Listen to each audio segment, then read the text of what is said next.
and it is beautiful outside. The inland Northwest heating up for now. We are expecting today's warm spring temps to drop back down later this week, just in time for Mother's Day.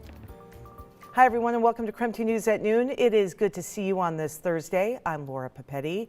Well, enjoy the spring weather while you can, because yep, a cool down is on the way. We're going to check in with Jeremy Legault.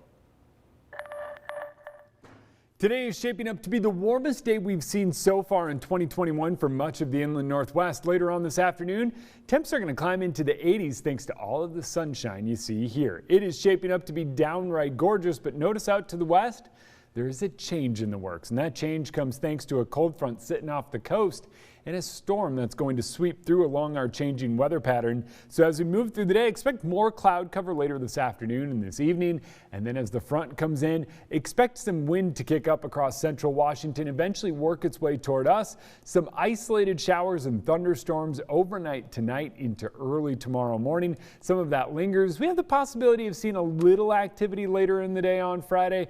But for now, here's what you need to know. Temps this afternoon in the low 80s. We've got increasing cloud cover before those storm chances arrive, and those storm chances, well, they're pretty good for the areas shaded in yellow. Stick around. Coming up in the full forecast, I've got everything you need to know as that cold front moves in tonight.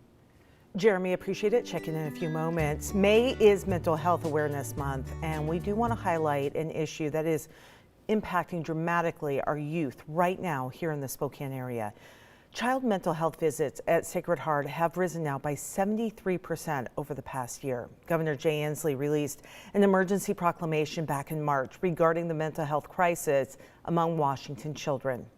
In that proclamation, Sacred Heart had the steepest increase of acute care for across the state.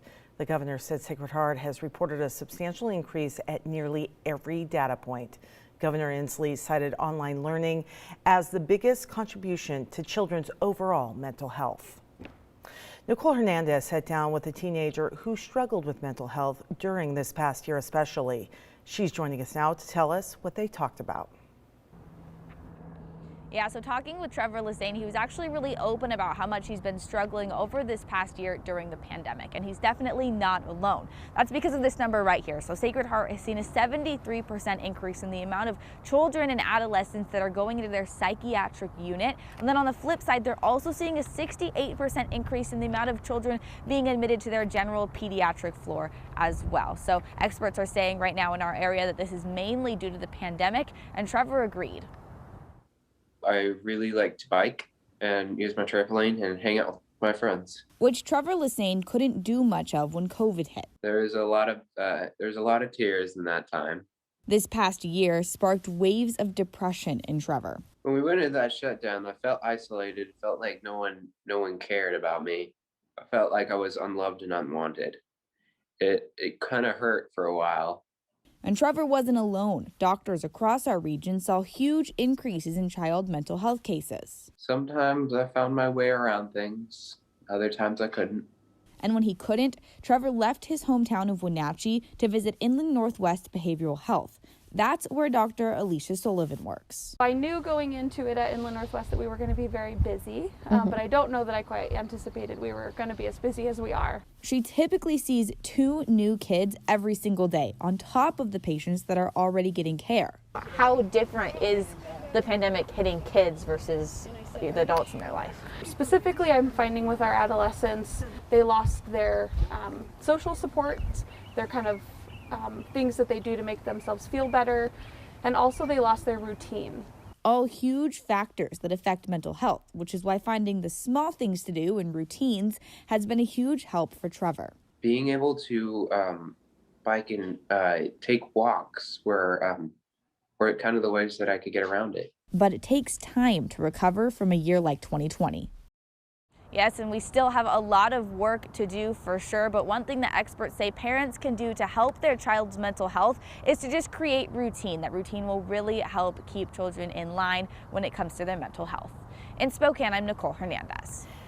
And as you heard Nicole just say, Dr. Sullivan says, of course, still so much work to be done in the Spokane Public School District, saying, of course, the same thing. And we did talk with the Director of Mental Health Services, David Crump, about how they're handling this mental health crisis with their students. So talking about the school district.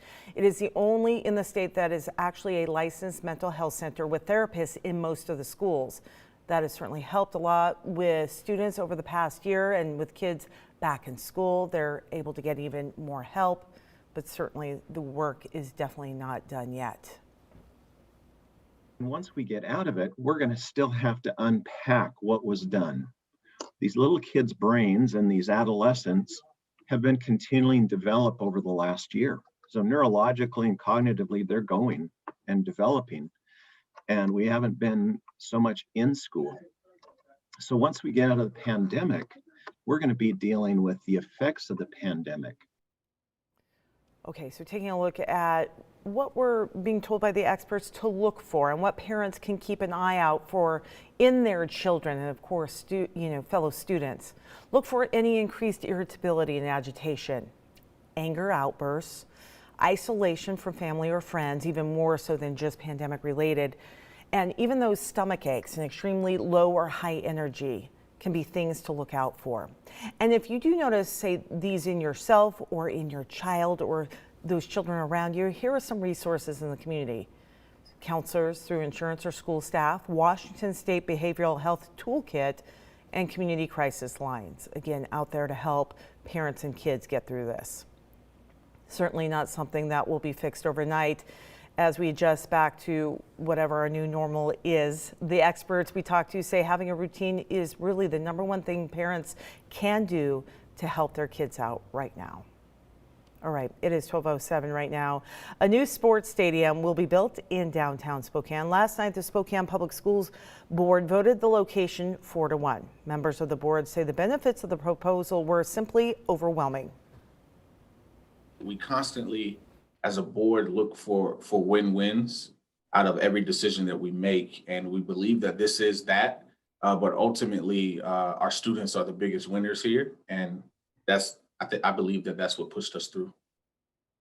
So the school board outlined a list of requirements and equity measures before building the stadium, ranging from assuring the school district gets a cut of any revenue made to the facility, to priority parking and scheduling.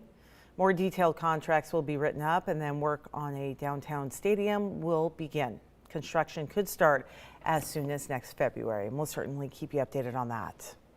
Much more still ahead, including coming up, a famous former Zag is launching a new podcast right here in Spokane. Only on KREM 2 News at noon, you'll get a sneak peek of Adam Morrison's latest project. And today, by the way, the hottest day of 2021 so far, but we are expecting a cool down just in time for Mother's Day. Jeremy Ledoux has your forecast. That's coming up. And there are just a few days left in the KREM Cares Diaper Drive. KREM 2 and our partners are raising money to buy diapers for local families who could use a little help. The Diaper Drive has been going on for more than a decade, each year providing hundreds of thousands of diapers to keep our kids warm, safe, and dry. We hope you can donate today. The impact that Diaper Drive has on our families and our community is so crucial. You know, it's almost as basic of a necessity as food when you think about taking care of children. If you don't have a building block like diapers to be able to be a good parent, it's really hard to go further than that.